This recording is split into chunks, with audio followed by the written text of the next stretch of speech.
본문은 아수리의 사내립이 유다를 침략한 사건을 배경으로 하고 있습니다.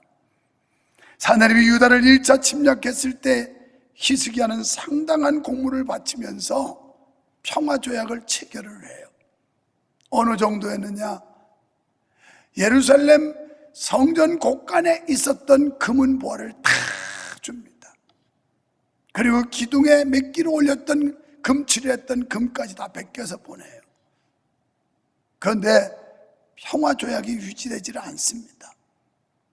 여러분, 힘이라고 하는 건 평화라고 하는 건 힘이 대등할 때 유지가 되는 겁니다. 한쪽이 아주 특출나게 강하고 한쪽이 열등하면 밀리게 되어 있는 거예요. 이런 면에서 국가의 경제, 국방력, 이 모든 것들이 대등해야 평화가 유지하지, 열등하면 지배받게 되어 있는 게 이게 세계 역사고 인간사입니다. 이렇게 인간적인 편에서 어떻게라도 그 아수리의 사내립하고 평화조약을 맺고 그리고 은군부화를 다 실려보냈지만 결국은 그 조약을 깨뜨립니다. 그리고 아수르는 군대를 끌고 와서 예루살렘 성을 우겼어요. 뺑뺑 눌러서 포위를 합니다. 이러한 시기에 이사야 선지자는 본문의 예언을 선포하고 있습니다. 유다 백성들은 당시에 아수르 군대를 두려워하고 모두 다 시리에 빠져 있었어요. 더 이상 희망이 없다, 가망성이 없다. 이럴 때 이 메시지를 주고 있는 겁니다. 어쩌면 우리의 현실이 우리를 이렇게 힘들게 하는지도 모릅니다. 소망을 잃게 만들고, 기대를 상실하게 만들고, 의욕을 떨어뜨리고, 이러는 시대를 우리가 살아가고 있는지도 몰라요. 유다 백성들이 이런 처지 있을 때 바로 이사야 선지자는 이 복음적 메시지를 주는데, 이 주요 내용은 아수르가 아무리 강력하다 해도 여호와 하나님의 심판을 받을 것이며 예루살렘은 반드시 회복될 것이라는 게 주된 메시지입니다. 본장의 예언은 점진적으로 주어졌는데요, 먼저 아수르에 대한 저주와 심판에 대해서, 그런 다음에 구원의 비전이 주어집니다. 마지막으로 회복된 시온에서의 영광이 노래되고 있어요. 이 예언은 역사적으로 바벨론 포로에서 이스라엘이 해방되었을 때 1차 성취되었습니다. 영적으로 이 예언의 말씀은 궁극적인 승리, 그러니까 성도들이 이 땅에서 고난을 받고 위협을 당하지만 결국 성도들은 승리의 영광을 보게 될 것이다 하는 게 주된 메시지입니다. 때문에 본 예언은 당시 위기에 처한 유다 백성들에게 위로가 되었고, 포로된 선민 이스라엘에게도 소망이 되었습니다. 여러분, 이사야 선지자는 유다 백성들에게 여호와는 피난처시라고 선포하였습니다. 왜 그럴까요? 1절로 16절에서 대적을 물리쳐 주시기 때문이라는 겁니다. 사랑하는 여러분, 3조 후에는 대적들이 우리를 어떻게 속삭이고 유혹하는지 그런 말씀이 36장에서 나오겠지만, 우리를 위협하고 무너뜨리고 잡아뜨리려고 하는 이 대적들을 하나님이 물리쳐 주신다는 거예요. 믿으시기 바랍니다. 경제적 대적, 질병의 대적, 인간관계의 대적들, 우리의 믿음을 무너뜨리고 하나님과의 관계를 끊어놓으려고 하는 이 악한 요소와 세력들, 이걸 하나님이 물리쳐 준다는 거예요. 그래서 이사야 선지자는 유다를 침공한 아수르를 저주하고 있습니다. 그리고 하나님의 도우심을 구하고 있어요. 그런 다음에 이사야 선지자는 아수르의 죄악상을 고발합니다. 아수르는 평화 협상을 위해서 사신을 보내는 척하면서 염탐을 했어요. 스파이였어요. 그렇게 해서 결국은 침공을 하는 겁니다. 이사야 선지자는 아수르의 야욕을 미리 간파하고 하나님의 심판을 선포했습니다. 아수르는 남진 정책을 펼쳐 유다 주변 성읍을 점령한 후에 조공을 바치게 했어요. 1절에서는 유다를 침공한 아수르 군대와 사내립을 향한 심판 경고인데요, 열왕기하 18장에 나오는 두 차례에 걸친 유다 공격에 대한 배경을 두고 말씀하시는 것입니다. 학대라는 단어가 나오는데 사다트라고 하는 이 히브리어는 아수르 군대의 잔혹한 면모를 말하는 겁니다. 당시에 이 아수르 군대가 얼마나 잔혹했고 얼마나 강했는지 주변의 모든 나라들이 벌벌 떨었다는 거예요. 그러니까 유다도, 이 유다 백성들과 군대가 아수르 보내에 벌벌 떨면서 그들의 요구대로 고분고분 조공을 바치게 된 겁니다. 곳간에 있는 금은 보화를 다 보내고 그것도 모자라서 기둥에 칠했던 금까지 베껴서 보냈다라고 성경은 말해요. 이렇게 무시무시한 군대였던 모양입니다. 또 속임이라는 단어가 나오지요. 여기 이 속임이라는 말은 열왕기하 18장 15절에 결국은 평화조약을 맺었다가 이 상호 불가침 조약이었는데 이걸 파기한 사건을 말하는 거예요. 속였다는 겁니다. 여러분, 마귀도 우리를 속입니다. 그럴듯하게 이야기하고 우리의 마음을 사로잡고 그러면서 우리의 신앙을 가라앉게 만들어요. 하나님과 점점 거리가 멀게 만들어요. 마귀가 속삭입니다. 세상 정치도 마찬가지고 우리가 국제관계도 마찬가지고 이렇게 이 속임을 당하면 어리석게 당할 수밖에 없는 겁니다. 이것은 인간적으로 볼 때 힘의 논리에 따른 강자의 횡포를 잘 보여줍니다. 그런데 아수르가 아무리 강하다고 해도 아수르를 하나님의 백성들이 범죄하고 타락하고 하나님을 멀리함으로 인해서 심판의 몽둥이를 쓰신 그분, 하나님의 심판을 당할 수는 없다는 겁니다. 하나님의 절대적 주권을 아수르가 대항할 수는 없다는 거예요. 하나님이 허용한 범위 속에서 쓰임받은 것뿐이지 하나님이 아수르도 심판한다는 겁니다. 우리가 욥기서에 가보면 하나님께서 사탄과 대화하는 내용이 나와요. 네가 어디 갔다 왔느냐? 세상 모든 곳을 돌아다니다 왔습니다. 그러냐? 그러면 내 종 욥이라는 인물을 보았느냐? 예, 보았습니다. 내 종 욥은 얼마나 신실한 믿음을 가졌는지 내가 자랑한다. 막 그러면서 하나님께서 자랑을 하세요. 그랬더니 마귀가 뭐라고 그래요? 사탄이 아닙니다. 지금은 건강하고 돈 있고 가정이 화목하고 이러니까 잘 믿지 그거 다 없어져 보십시오. 달라질 겁니다. 배신할 겁니다. 그래요. 그러면 좋다. 나하고 한번 내기해보자. 네가 내 종 욥의 생명만 건드리지 말고 네 멋대로 한번 해봐라. 그래서 돈 뺏어가고 자식 뺏어가고 마누라 뺏어가고 다 가져갔던 거예요. 그런데 욥은 입술로도 범죄하지 않았다고 그랬어요. 여러분, 하나님이 욥을 시험하도록 허용해 줬다는 얘기예요. 오늘 하나님께서 우리에게 때리는 고통을, 압박을, 어려움을 통해서 하나님 앞에 돌아오도록 한단 말이에요. 오늘 우리가 하나님 앞에 바른 신앙을 가져야 되고 하나님의 말씀에 순전한 믿음 가지고 순종해야 하나님이 우리를 지켜주시는 줄 믿습니다. 그래 아니하면 하나님께서 어떤 걸 가지고 몽둥이로 우리를 징치할지 모른다는 거예요.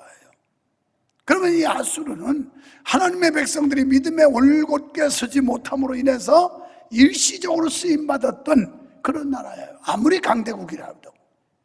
그런데 하나님께서 이제는 아수르를 심판하겠다는 겁니다. 니네가 기고만장한데 착각하지 말아라. 내가 일시적으로 허용한 것이야. 이 말씀이에요. 하나님께서 심판하시니까 아수르는 불에 타는 지푸라기처럼 됐다 그랬어요. 저는 촌놈이라서 잘 알아요. 지푸라기 바싹 마른 거 불 찌르면요 후 금방 타버려요. 얼마나 빠릿하는지 몰라요. 아수르 그렇게 의기양양하고 호언장담하고 주변국을 다 침략하고 이랬던 아수르가 하나님의 심판의 몽둥이 들으니까 존재 없이 사라지더라는 거예요.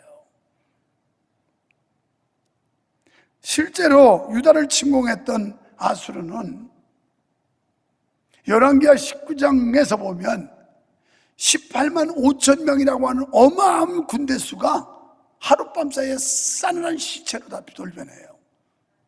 이게 하나님의 능력 아닙니까? 그렇습니다. 하나님의 진노 앞에서 아무리 대군이라 할지라도 힘없이 무너지게 된다는 사실을 믿으시기 바랍니다. 이스라엘 백성이 오직 하나님만 의지하고 하나님께 피해야 될 이유가 여기 있는 거예요. 이런 하나님이기 때문에 우리가 하나님만 전폭적으로 신뢰하고 하나님께 피해야 될 이유가 여기 있는 거예요. 이런 하나님을 믿기 때문에. 이 하나님을 믿지 못하면 우리는 불안할 수밖에 없어요. 이 하나님을 믿지 못하면 우리는 두려울 수밖에 없어요. 그렇습니다. 하나님께서 당신의 백성들을 지켜 보호하시고 대적들을 물리쳐 주시기 때문에 우리는 하나님을 믿고 하나님을 의지하며 하나님께 나오게 되는 줄로 믿습니다. 하나님께서 아수르를 심판하시니까 민족이 도망하고 열방이 흩어졌다, 이렇게 말씀해요. 어떤 방법으로요?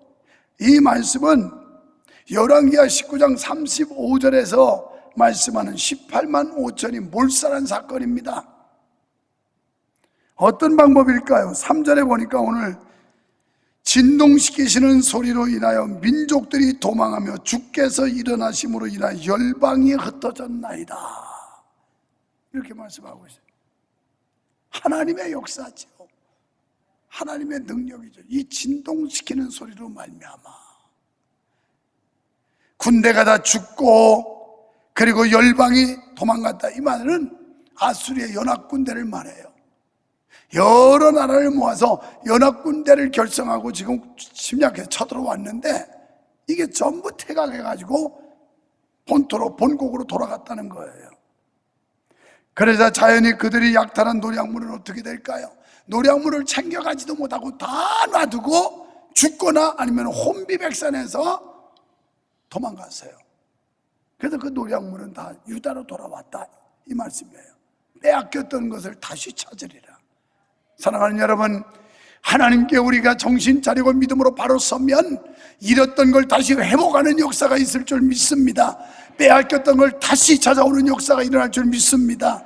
건강도 그렇게 되고 물질도 그렇게 되고 명예도 그렇게 되고 지위도 그렇게 되고, 이거야말로 11절로 12절에 말씀하는 불섭에 올려진 겨와 같이 태워지지 않습니까? 뿐만 아니라 사내립은 그날 밤 자신의 몸에서 난 아들들에게 반역을 당해서 살해돼서 죽어요. 그러니까 인생 얼마나 무상하겠어요. 그렇게 호언장담하던 아수르 왕 사내립이 전쟁에서 그만 자기의 군대가 18만 5천 명이 죽고 그리고 혼비백산에서 다 그냥 기사일생으로 도망가다가 결국은 사내립이라는 왕은 자기 아들들한테 살해당해 죽어요. 그래서 19절 말씀대로 히스기야가 통치하는 동안 유다 백성들은 두 번 다시 아수르 군대를 보지 않게 되었습니다. 그러니까 아수르 군대를 완전히 멸망시켰다는 거예요. 사랑하는 성도 여러분, 주의 백성을 약탈하고 무고한 자의 피를 흘리며 거룩하신 하나님을 두려워하지 않는 자들의 결말이 이렇게 될 겁니다. 하나님은 아수르를 치듯이 교만한 자를 치신다는 거 꼭 명심하시기를 바랍니다.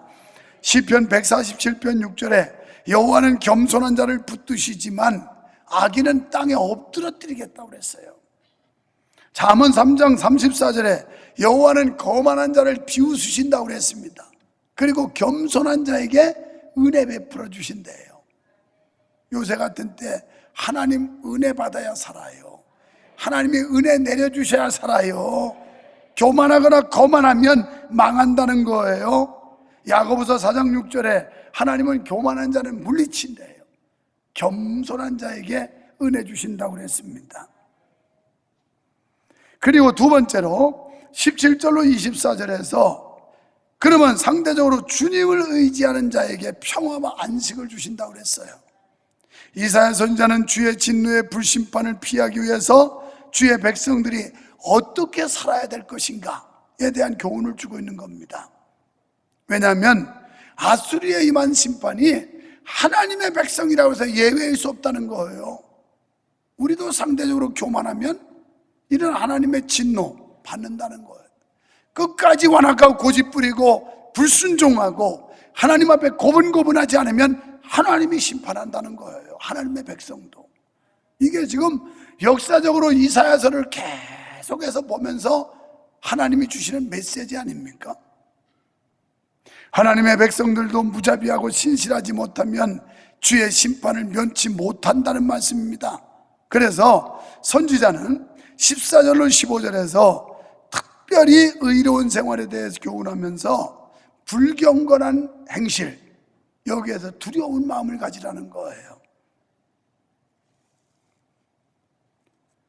14절에 시온의 죄인들아 두려워하라, 경건치 않은 자들아 좀 떨어라, 이런 얘기예요.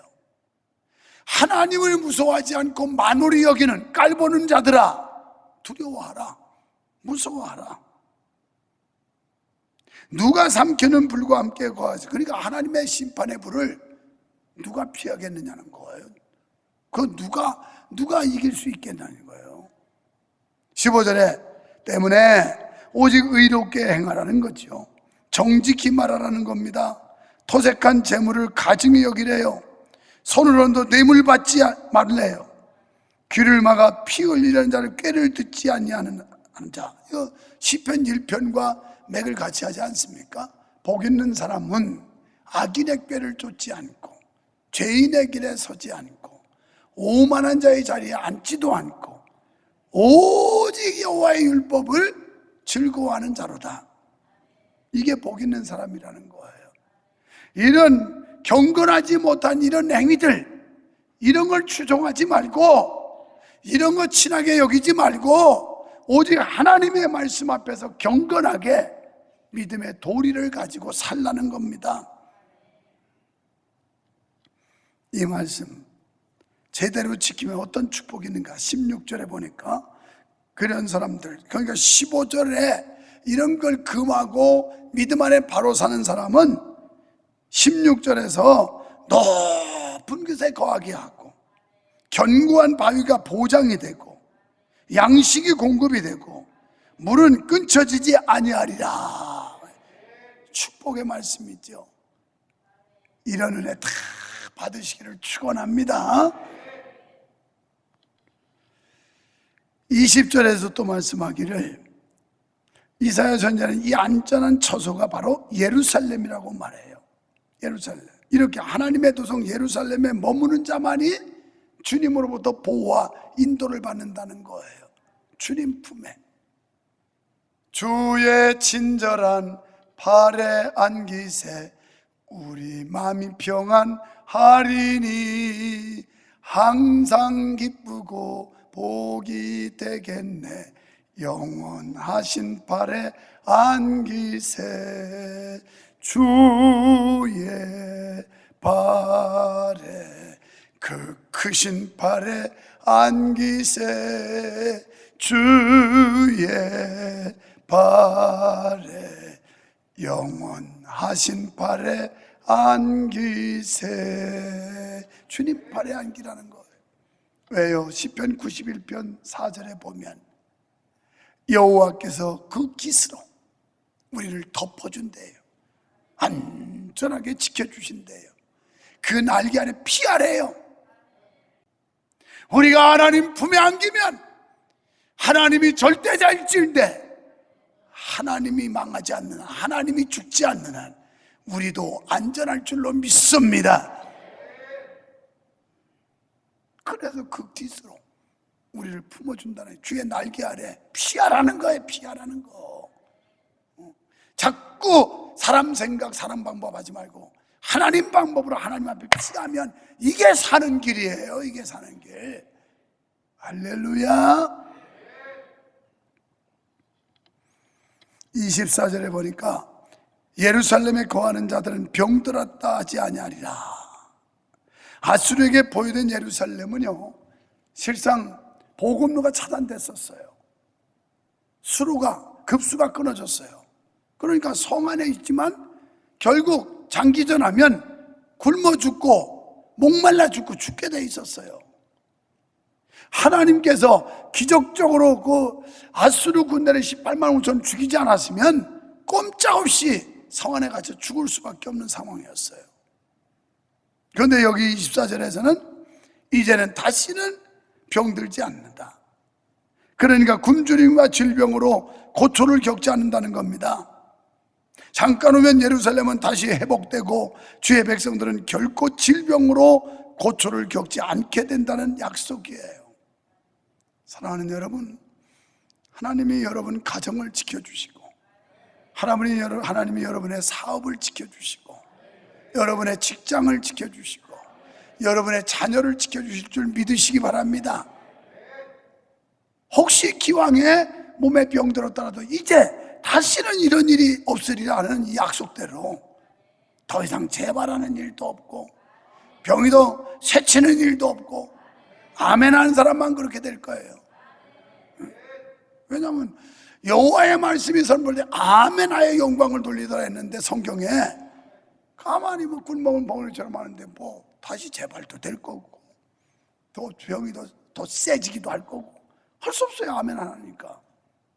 다시 한번 해봐야지. 이 정도 찔러놓고 이제 하나님이 함께 하시고 하나님이 도와주셔서 기왕에 병 걸렸지만 이제는 재발돼도 안 될 거고 병이 이렇게 세게 더 확대도 안 될 거고 하나님이 지켜준다는 거예요. 하나님이. 이 약속이잖아요. 다시는 너희가 굶주림에 처하지 않는다. 질병의 고통 가운데 있지 않는다. 이대로 되기를 축원합니다. 육체적 질병과 영적인 질병이 모두 치유받는 축복이 임하기를 축원합니다. 그렇습니다. 주님을 의지하는 자에게 이런 축복이 있다는 거예요. 시편 18편 2절에 보면 여호와는 나의 반석이시오 나의 요새시오 나의 하나님. 이거 굉장히 중요해요. 목사님의 반석이시오 목사님의 반석이요 목사님의 요새요 또 우리 남편 유관욱 집사의 반석이요 요새요. 그럼 소용없어요. 나 이은수 권사의 하나님이요 나 이은수 권사의 요새요 반석이요 이래야 되는 거지. 우리 남편 유관욱 집사의 반석이요 요새요 그건 유관욱 집사님하고 상관만 있지 이은수 권사님하고 상관이 없는 거예요. 여기에 다윗은 하나님이 나의 하나님이라는 거예요. 오늘 이 자리에 나오신 여러분의 하나님 되기를 축원합니다. 유목사의 하나님이 아니라 여러분 각자의 하나님이 되셔야 돼요. 여호와는 나의 반석이요 나의 요새요 나의 하나님이시요 나의 피할 바위시요 나의 방패시요 나의 구원의 뿌리시요 나의 산성이시니라. 이게 다윗의 신앙 고백이에요. 나의 하나님. 그 하나님이 우리를 지켜주시고 인도하시고 회복케 하시는 놀라운 은혜를 주실 줄 믿습니다.